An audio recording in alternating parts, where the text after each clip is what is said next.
क्या संयुक्त राष्ट्र में जर्मनी की बेइज्जती हुई है?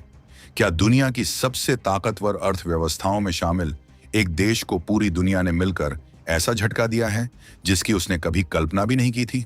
और सबसे बड़ा सवाल, अगर जर्मनी जैसा अमीर, प्रभावशाली और संयुक्त राष्ट्र को अरबों डॉलर देने वाला देश यूएनएससी की एक अस्थायी सीट तक नहीं जीत पाया, तो फिर भारत के लिए स्थायी सदस्यता की राह कितनी कठिन है?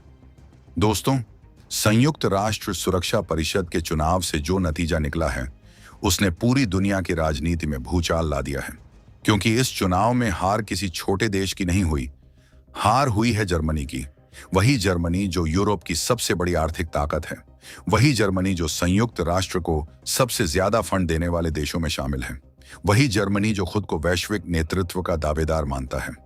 लेकिन जब वोटिंग हुई तो दुनिया ने जर्मनी को ऐसा जवाब दिया कि बर्लिन तक सन्नाटा फैल गया।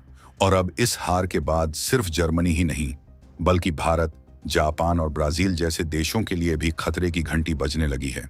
क्यों? आखिर ऐसा क्या हुआ कि जर्मनी चुनाव हार गया? क्या रूस ने खेल बिगाड़ा? क्या यूक्रेन युद्ध की कीमत जर्मनी को चुकानी पड़ी? क्या गाजा और इजराइल के मुद्दे ने उसका समर्थन घटा दिया?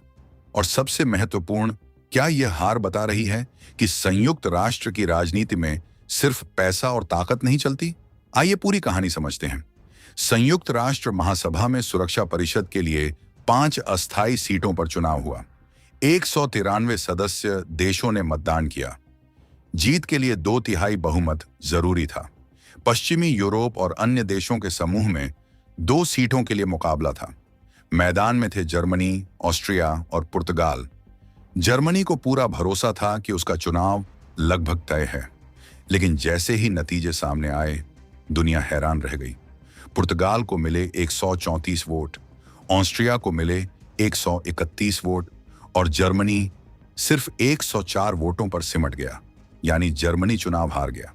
अब सोचिए, एक ऐसा देश जो दुनिया की चौथी सबसे बड़ी अर्थव्यवस्था है, जो संयुक्त राष्ट्र में सबसे बड़े आर्थिक योगदानकर्ताओं में शामिल है, जो यूरोपियन यूनियन का इंजन माना जाता है, उसे इतनी कम वोटिंग क्यों मिली? यहीं से शुरू होती है असली कहानी। विश्लेषकों का मानना है कि यह सिर्फ चुनाव नहीं था, यह दुनिया के देशों की राजनीतिक सोच का आईना था।